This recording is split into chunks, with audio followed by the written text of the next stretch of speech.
Hi, everyone. Welcome back to the Superficial Spirit. I have a very big celebrity here today. Everybody's favorite alien superstar from the planet they, them. It's PM. Cue audience interaction. Cue I claps. I hear them in my mind, don't you? I do too. Yeah, I Okay, always. good. I want you to know, I don't know if you know this, but ChatGPT knows who you are. Whoa, AI knows who I am. Yes, yes. So Wow. like literally right before I got on, I was like, who is PM the drag queen? PM is a Canadian drag queen and performer currently known as one of the contestants on season 6 of Canada's Drag Race. They are based in Vancouver, BC, and use the pronouns they, them. Some details. The gear known for high energy dancing, distinctive makeup, creative boundary pushing drag style, and a few more. Oh my gosh, I love that. I love that they got my pronouns right, and my sisters can't even do that from the season. I was actually happy to see that too. I didn't know if that would come through, but No, me yeah, neither. how does it feel? Like, let's start with the show. Are we halfway through this season yet? Not We quite. are. We're Okay, going into episode 5. we're going into episode 5. So just so everybody knows, I'm not sure when this is gonna come out. Currently, PM is still on the show. That's what we know, Yes. which is fantastic. I'd love to hear how it's been. Let's start with what made you audition for Canada's Drag Race? Yeah, it's been very fun. It's been quite a ride. I auditioned for season 2 and 3, and then I pulled back because I was planning on going on a different reality TV show. The Real Housewives? No, Dragula. Oh, I really was swinging my drag, and everything I do is kind of more catered towards Dragula. But then this show's audition opened up and it felt right, and I kind of just didn't tell anybody, and I kind of just did my whole process silently, and then I got really invested, and then I just went. wow. So did Dragula say no, or you just pivoted because the Canada auditions were open? Yeah, the Canada's auditions were open. I This would have been my first year auditioning for Dragula. I had it planned that I really wanted to do something in reality TV land this year, and yeah, a lot of back and forth, and I decided to go with Drag Race. So are you contractually allowed to do Dragula now, or is that door closed? In my planet, we can't read, so I haven't looked Oh, over. honey, and you don't have a lawyer, so who cares? I think eventually I will be able to if that opportunity comes forward. At some point, I think there's a little grace period where I'm not supposed to appear anywhere. I think RuPaul owns you for a year. Yeah. A year, yeah. When I worked with the Queens, it was a year of getting approvals to basically do everything. And Everything. then after that, you're free. So it's interesting that you were thinking of Dragula first, because actually the only reason I've been watching this season is because of you. Oh my God. Um, and you do the reason, okay, back up. The last person I interviewed was Venus when she won. And then I'm Okay, like, yeah. pause. I saw you at Bimbo. I know I've known of you for a long time. Yeah. I saw that you were on the show, been watching the episodes, and there's something about your drag that is truly unique. And the one thing that drives me insane is there's so many franchises now with Drag Race, and I find it really hard as somebody who's been around drag queens for like decades to see something that I find really interesting. And you've been doing that for a while. So Oh, when you say Dragula was your original path, that makes sense to me because now, although now that you're on Canada's Drag Race, you stand out for sure. thanks. Yeah. I don't know. Wow, thank you. That's so You're sweet of you. welcome. Yeah, I don't know. I just went in 100% myself, which is very nice that it's coming across. And yeah, that's very nice. But yeah, I don't know. The whole monster creation and like this world development for drag is why I do drag. Like I do Yeah. it to be odd and weird and a monster and like create different characters all the time and stuff, which I don't know if Drag Race has really seen before. But yeah. I don't know. It's fun being a little devil in there. I was scrolling through your Instagram and obviously Club Kid like Yeah. is how I would describe you. Monster is a great word. Have you seen Party Monster? I assume you Yes, have. I have. Okay. When I was in the club scene, like early 2000s, Mhm. being a club kid and not even drag, because drag queens did not do that in Calgary or Vancouver. They did obviously in like New York and LA and bigger cities. But at the time, it was very like on the peripheral to be a club kid Yeah. and dress up, not be somebody who's partying all the time, but truly like embody that dressing up caricature. Um, why was that your starting point for drag? I didn't really think about it. I just kind of gravitated towards what I like to do. And then I found out later that it was considered club kid. But yeah, I've always just been interested in turning looks and dancing on stages and I don't know, having fun and making sure people had fun. So yeah, it all just kind of came together. But also, I'm really not a pretty girl. So I I've tried. I've been there, done that. It's so boring to me. It's uncomfortable. Like the three times I've done drag, because Jem dressed me up or Jane. Yeah. By the way, Jane Smoker did me dirty. I was supposed to look like Paris Hilton because we used to do these parties, Club Yeah. La Lohan, Club La Hilton. Oh, I And know. honey, were you at them? I wasn't at those, but I do remember walking up the Oasis stairs and coming into parties that Jane and you and Berlin used to work the door. Like I've Hmm. been going out since 2011, so I Okay. think I caught it at like the tail end We were before doing construction. Yeah, we were doing like raves. There was a space above Dresso that my friend Marnie lived in, and it was like 3,000 square feet. And I found out that she was doing like after hours parties, but she had never done one for the gays. And at that time, there wasn't really an underground scene. So like going back to Club Kids, like one or two people would come dressed up. I was one of them. Yeah. So I that's why I'm so excited about you. But yeah, Jane was supposed to make me look like Paris Hilton. I look like ET, bitch. It was not good. Ain't And nothing she, wrong with that. that's true. That's true. I do love, like, I don't know what you do with your makeup with your nose and your eyes, but it's so striking. It's almost like your face is like getting sucked through a vacuum or something. Thank you. Yeah. Yeah, it's taken a lot. I don't know. I just never stopped playing with music, with makeup. It's always been interesting to me, and I don't know. I have a mouth, I have eyes, and I have a huge nose. So I mean, those are four really good features to play with makeup on. When you were, like you said, doing Club Kid drag wasn't a conscious choice. That's like you moved towards drag and then that's what came out. Was there always a connection between dressing up and performing? Yeah. I mean, I did grow up dancing. Like I Yeah. did 17 years of ballet. And then so drag was actually like not prescribed, but my dance teachers were like, you need to figure out how to be louder. You need to figure out how to stand out more.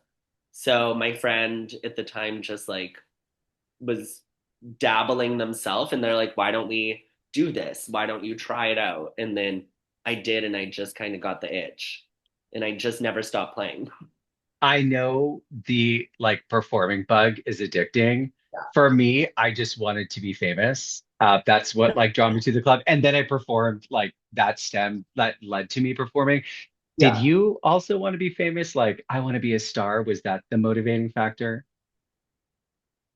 I don't remember ever really thinking that. I just remember wanting to travel. Like my whole life, I just wanted to work and I wanted a job. And that's why, like, being a ballet dancer, you get to travel a lot, or like these touring companies were really what I was aiming for. But drag is so much easier to travel with. That's crazy because it's so much to get ready in drag. Yeah, yeah, yeah. I have to say that all of the people that I know who have become like famous in one way or another have never been really motivated by it. They're always like, no, like I was a comedian or I'm a singer. And I'm like, oh, damn, like maybe that is the trick. Like you have to do something. But I love the gusto to just be like, I'm gonna be famous. in I any way, shape, or form. I mean, I Paris Hilton, like when I was 16 or between 16 and 18, Simple Life came out. It was Yeah. all tabloids, right? Like it was just famous for being famous. So yeah, I mean, if I was rich, honey, that was my path. Okay, we kind of started on Drag Race and then we went on tangent about Club Kids. Yeah. Hazel kind of did you dirty. When I was watching this episode, I was irritated and I don't know what it's like to film a show. I've heard that it's stressful and there's a lot that's going on. It's like there's producers, you're shooting for long days, you know the girls, high stress. But that was, I don't know. That was dirty. I don't know Hazel personally. I've met her backstage a few times, but can we talk about that? She's just dumb. She wasn't thinking for a second and she knew it. Like, I love Van so much, but that moment I was like, you just gave Van their second wing. Van is a designer. This is who we shouldn't be choosing because they already have a win and you know they're going to choose design. But then I realized that, yeah, I just didn't have any connections really other than Hazel at that point. So I just knew I wasn't going to be chosen, but it was just a slip of conscience, I like to think about it. You don't think it was strategy? I mean, I guess why you like to your point, why would you put Van in a position to be Win. well? Yeah, Yeah. exactly. Interesting.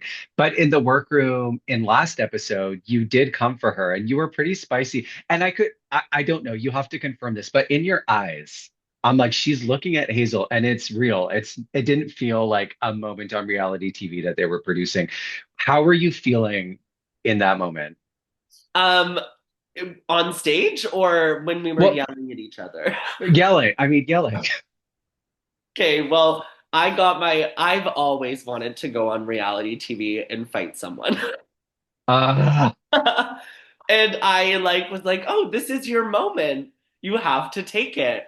But yeah, Hazel and I like immediately after we walked away from choosing our potions, I gave her a little tap on her back. It's really not that serious, but the way I know they want you to stretch things on reality TV, it was fun. I am surprised that you have wanted to be on reality TV for some reason. In my mind, I'm like, PM is super artsy, like probably isn't into pop culture in the way that I am. Yeah. And to hear that you like wanted to fight someone on reality TV is Oh, surprising. oh yeah, I grew up with America's Next Top Model, Bad Girls Club, So You Think You Can Dance. Like I remember all this and yeah, it's 12 of you in so many cameras and they want you to they get you riled up. And I don't know, you I never calm down from anything like that. So When you are on set and you're going into it as somebody who's like, I want to fight someone on reality TV, and then the moment comes, how did it live up to your expectations? that's so funny hearing it re-delivered back. It's just like a perk to reality TV is that those things happen, I guess. So when I realized that, oh, I'm in this moment, I just kind of, I don't know, they are in the room prompting you to like fight for yourself. Like they're like, defend yourself, make these other two people not get the beaver or whatever. So I just like put in my teeth and went to town. You also don't know what's going to make the air. I remember No. talking to Gia after her season, and there's a lot. And maybe you and I can have this conversation once the series is done and you can come Yeah. back. But Gia, yeah, you don't know how you're going to come across. You don't know if the confrontations are going to make it to air. And Yeah. so you kind of leave filming thinking like you're remembering these hot moments, but maybe they don't make it. Yeah. Yeah. I remember writing in my journal every night and stuff, but as soon as I was able to, I called my partners and I was like, y'all, I didn't give Hazel a hug and then we fight. And they were like, what? So it's just so funny. Yeah. You said partners. Are you Yes, poly? I am Polly. Yeah. Oh, we gotta I'm pause. We gotta I, unpack this. Tell me more. yeah, I have two partners. We all live together, a little throuple here in Vancouver. One for 11 years, one for going on 5. Wow, long term. Yeah, we're in it for the long haul here. Are you, if this is too personal, you tell me, are you all open or are you monogamous together?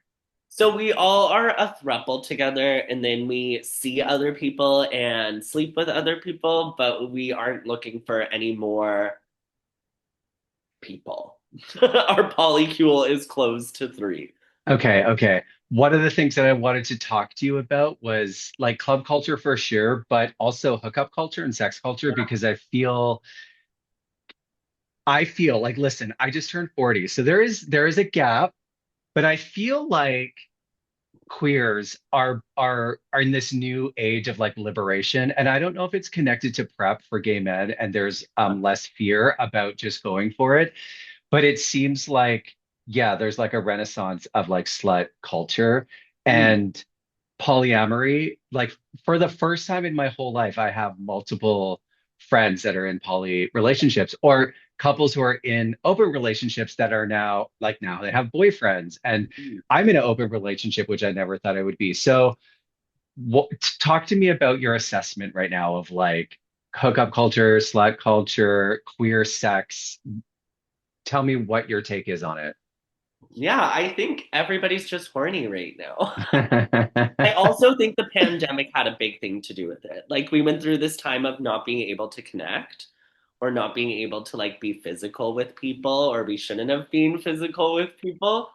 So I do think there was a need for like touch and for that. And I don't know. I guess I'm one of those people who thinks of sex really differently than like the relationship aspect of it. Um, yeah, I have noticed a big swing though in people just being more liberated and more open, and it's fun and awesome. But yeah, yeah, I think music too, just everything is kind of leading people to just like have fun. Yeah, I there was a party in Toronto. I was there recently, and I mean, honey, I thought it was a dance party. That was a sex party. Yeah. I was not expecting it. And this is the other thing that I don't know if I would say is a concern, but like there's two things that I'm seeing. One is like liberation, excitement, music, sex, and it's like sex is the point. And then there's P and P drugs culture where it's like mixed with like meth is the main concern. And no judgment, but like No. I've been in recovery communities, I've explored sobriety, so I've seen firsthand the what addiction can do. And I feel like there's two universes. One is like the fun one that you're talking about, and the other is the dark one. And I get Yeah. worried about a community of men, because I'm a gay man, who are really looking for connection and Mhm. they're finding it through drugs and sex, but it's not real and it perpetuates loneliness. Yeah. Yeah. No, I totally understand that. The Yeah. app fully changes after 2 a.m. at night. Yeah, it Like when I does. get home from the bar, I look at my app and it's a completely different grid with people with completely different needs and wants on a Wednesday night. So, or a Thursday Yeah. night or that. And yeah, there's no shame in it. But yeah, it is interesting to like mix that side of things into like this liberation and like this like very positive thing. But I'm also Yeah. so I also Okay. haven't dabbled there. Yeah. I'm not sober anymore. I explored it, but just knowing both sides. So you're sober. How long have you been sober? Just over 3 years. Okay, congrats. Thank Love you. it. Thank you. Can I ask if it's a recovery thing or just a lifestyle you wanted to? Lifestyle, yeah. And then also addiction runs in my family, but yeah, it was mainly for work. Yeah, it That was the party was taking over more than the work was. So I really had to decide if I was going to continue performing in nightlife or what was going on there. there's so many more people who are choosing to be sober, which again, I didn't have. Oh my God, when I met a Yeah, sober person at a club, I was like, oh my God, like, are you gonna die? Like, you must be such an alcoholic that if you have one more sip, you'll drop dead. It was so rare. And now I feel like psychedelics, not drinking, complete sobriety are so normal because people are choosing. Gen Z isn't even buying alcohol. no, no. They're drinking Monster Energies and Red Bulls in the club. I'm down. Like, Yeah, and me I too. the feeling of like almost on the verge of like anxiety is like my preferred Yeah. Yeah. stimulant situation. Lots of Um, espresso before you walk in. Honey, and good for you for seeing that path of like wanting to be a professional performer and then how it can get mixed up with drugs and alcohol. Is that because you saw people getting too messy and not being able to sustain it? It was me. I was Okay. getting really messy. Yeah. And yeah, yeah, I was like going home and watching videos from the night before, and I wasn't like doing what I know I could be doing or giving what I thought I was giving. So I was Diff like, you know what? It's just not the look and it's not the feeling. The hangovers were not worth it. yeah. Everything was just leading me to not drink. The anxiety of like being the center of attention at a party because you're performing and then waking up and being like, what the fuck? Yeah, yeah. Very. No, ma'am. Stumbling You, home at 5 a.m. with a broken heel after the bar was not oh, for me. and then like, how did it break? Yeah, yeah. Love No. it. Um, Drugs and alcohol, sex culture, club culture. So when I think of Club Kid, I think of the Club Kid like Party Monster in New York. It's not that anymore, but I think I don't know if for the end of time, like until time stops, we will look back at that time as like maybe the original, I guess Andy Warhol and then the Club Kids, but like dressing up and going over the top. And you've been in the club scene for long enough that you've seen at least some Yeah. kind of evolution. Mhm. Something that I'm exploring now is the state of queer nightlife in Vancouver 2025, 2026. How would you describe nightlife now? It's sleepy for sure. Vancouver is sleepy, but I don't know. I've kind of been feeling a renaissance of parties recently, anyways, or more foot traffic. But yeah, it's interesting to work in clubs and want to like I'm a big party thrower. Like I throw events and parties and curate spaces. So yeah, it's been interesting because I've been in it for 10 years, and like 5 years ago you'd have the walls packed, and then last year you'd have like three people in there. But now I don't know, maybe it's another wave of young people, but I've been seeing a lot more people in the clubs recently than I have, which is strange. Why do you think there was a lull? Like you said last year, there was like three people in the club. Can Yeah. you like some like what do you think? Well, I think COVID totally wiped nightlife. Like taking that like 2 year break and then coming back with all of this plexiglass in the bars. And I don't know, but I feel like some people just during that time, like were like, oh, partying, I don't need to do that, and then just never returned. Um, Totally. yeah, Vancouver's wet, Vancouver's cold. It's like hard if you don't have a couple of people to go out. But that's like, that's the thing is like, if you're not going out in small groups, there's not going to be any groups in the bars. So even if you're just going out with a friend, yeah. What was the best party you remember, like in the past, maybe top two parties? And then also, what would you say is the best party to go to now? In Vancouver or globally? Vancouver, Vancouver. Okay, Vancouver. The best party overall, oh gosh. There's been so many. I used to like do this party in Gastown called Late Night Snack. Uh-huh. Like at Save on Meats, it was a diner, and the bar used to close at 6, and we'd be open at 7, and it would be walls to walls, people just eating burgers and watching drag, and it felt very unique. Um, and then probably the best party to go to now in Vancouver might be Switch. Switch is pretty fun. It's like the trans inclusive sex party at the Birdhouse. Um, but then also there's like pop-ups like Bimbo that swing through. But yeah, I always think about like the space too, and like Switch feels cool for the space Mm, it's in. Like they make that Birdhouse kind of different. mm. Whereas Yeah, I feel like spaces are hard to come across in Vancouver to make them like new and exciting and make people want to go. And Birdhouse is big. To Yeah, transform that space is not easy. it's a big one. Yeah. I remember Save on Beats, your party there. I definitely went. Did Jem perform there? Yeah. Yeah, Yeah. that bitch. That fucking bitch. Oh my God. She brought her own fan machine, I think, and did, yeah, some Probably more. walking in Memphis. Yeah. Yeah. Yeah, that was actually that. I feel like post Jane Smoker, there was this really interesting time in Vancouver where drag started creeping into like Save on Meats, coffee shops. This is Mhm. before drag brunch. This is Yeah. before like the explosion. We were doing shows at the Rio, which at the time hadn't been done. And now I feel like every restaurant, literally, I live in Burnaby. You drive down like suburbia and it's like, Denny's has a drag show. I don't know if I like that. Yeah. I mean, there is something to be said about when things are getting way too oversaturated or when we are moving out of drag and just doing work. Because it's Hmm. like, oh, you're going to the thing for the gig or for the paycheck, even if it is like in a 15-seater coffee shop. It's like, meh.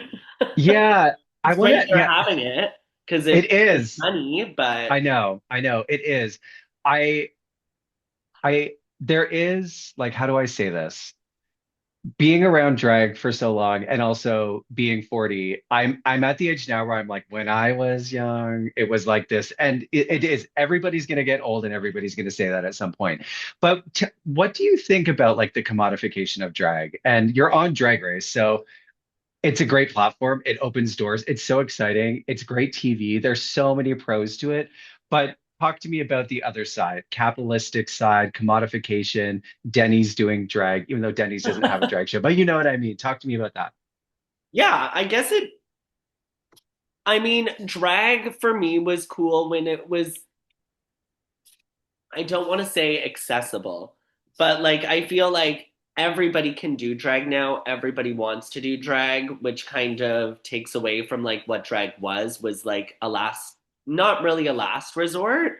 I don't want to say that because it wasn't my last resort, but I don't know. There's something to be said about finding drag and like really working and like it being your thing instead of just doing it. So I think with Drag Race and with all of these shows and stuff, everybody feels like they can do it and they want a piece of the cake, but it's not for everybody. Like it's great you want to put on a wig and go to the bar. Um, but yeah, just like if there's so much of that, it's like you're looking at a room full of people who really is doing this full time, who's out there doing the parties, who's throwing the events, who's Mhm. yeah. And And it's also, you think about a general manager of a restaurant or a coffee shop who wants to do drag brunch. And then how do those people who maybe have not been immersed in drag culture pick a drag queen? They're yeah, probably getting approached by drag queens who are like, I want to do a brunch. And they're like, that sounds fantastic.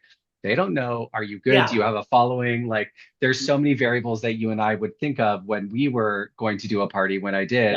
yeah. And it's true. It's now drag is such a broad stroke. Mhm. And I wonder if the average person, in Calgary who's going with their teenage girls to drag brunch and they're really excited, what their taste is. Like, Yeah. are they even seeing differences in drag? Hmm. Well, let me tell you, people are seeing differences. I'm getting a lot of messages. So Oh, people are seeing differences. Like people te- definitely know what I think people really still think drag is about a wig and yeah. a cat suit, and that's that, and that's all it is. What Which is messages are you wild. getting?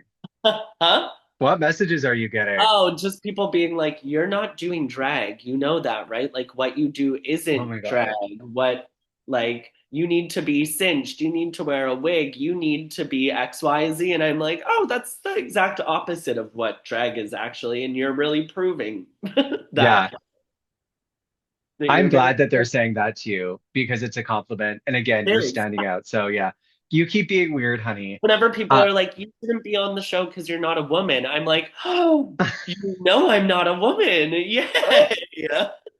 yeah, I would take that as a compliment. Yeah. Speaking of weirdos, you've worked with two people that I really like, Poppy Teeth and Jimbo. Oh yeah. Puppy Teeth, so cool to see their explosion. Like I remember when Jake started doing the art, it blew up so quickly. And I saw you the look that you had done for that. Yeah. Really, really cool. Thank you. Yeah, I puppy teeth's like eyes and stuff really inspire a lot of my drag still to this day. I don't know. I love visual art. I'm very Yeah. interested in it crossing into drag too. And like, yeah, the forms they do, I was like, oh, right, a face doesn't have to just be a face. You can like melt it or you can pull things. Yeah. That's why I still play. I feel like he does a good job. They do a good job of like camp pop culture references and then underground. Yeah. Yeah. And then Jimbo Jimbo. is awesome. Yeah, Jimbo, I've met. Yeah, I know Jimbo. Was on the show, went backstage when they were coming through town. Super funny, super like if for people who haven't met Jimbo, very, I don't know what the word is, but the humor is on camera, off camera. Like sometimes I'm like, I don't know if you're joking. And like Yeah. you just said something really weird, and it's like you're looking at me dead in the eye, and I don't know what's happening. Jimbo's on 24/7. When they walk into a bar, even if they're not in full costume, they are still zinging. They are still the personality. It's like 24/7. I love Yeah. it. What a It's zany brain to live in. totally. I mean, that circus show was truly unbelievable and expensive. I'm like, damn, they're traveling with this over Yeah. the top thing. Oh my God. And you performed at it, right? I performed at with her during Pride at a circus event, Okay. but her Just for Laughs special is coming up in January.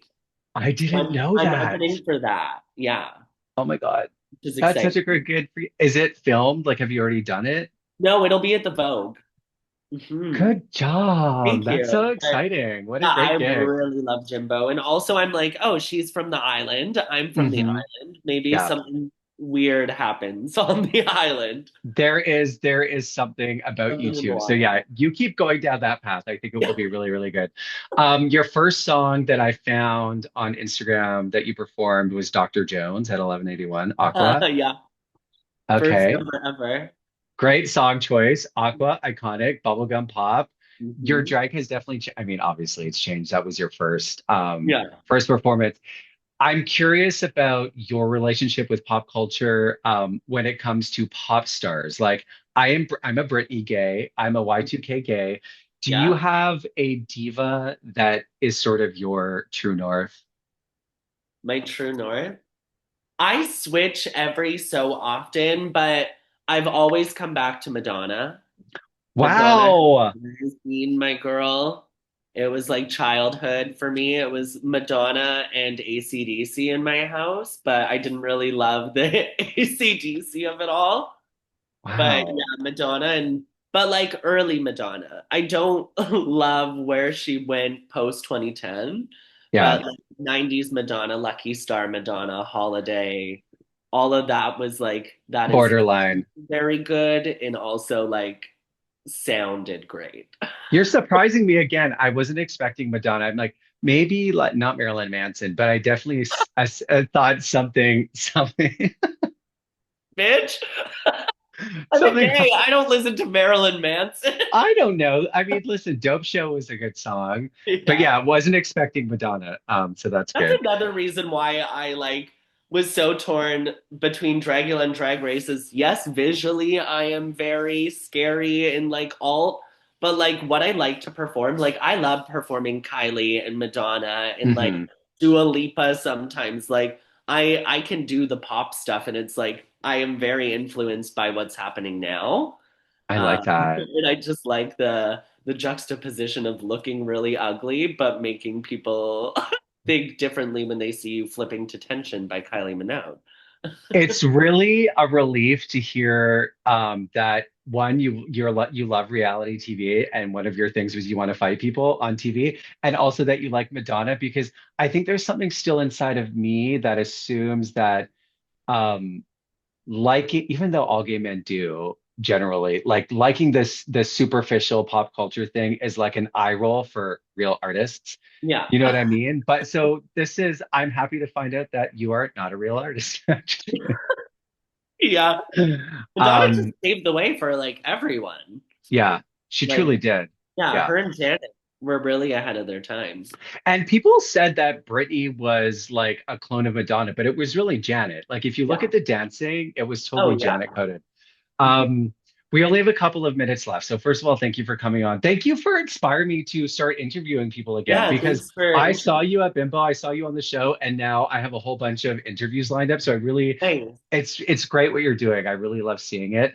Um, Thank you. can you actually, I'm not going to ask for you to give me any insights on the rest of the show because I don't know when I'm going to post this, but tell me what your vision of the future is for PM. Traveling. That's Like the big thing for me doing the show was like I do this full time. This is my only job. I like perform as a living. And I've like for the past few years felt like I've been getting this character and this package together that I now just want to take on the road. Like I want to do a solo show next year. I don't know. I feel like all of my skills I've kind of acquired over my life have led me to being able to like take this run and just like travel and see people and do the thing. So yeah, I like hopefully I'll it. be touring.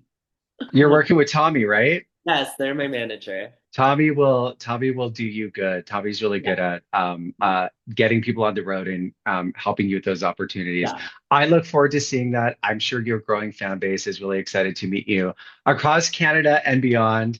yeah. I can't wait to see what happens for the rest of the show. And yes, thank you again for coming on the show. Get ready for everything. This season is wild. Like I'm not giving anything away, but it is absolutely unhinged what they did to us. Real Housewives of Canada's Drag Race. Yeah, Real Housewives mixed with Survivor. Like Oh let's my God. They're doing friggin', they're gonna kick you into the park. You're gonna be in nature. literally just you wait. Ah, okay. Can't wait to see it. Yeah, thank you. You're welcome.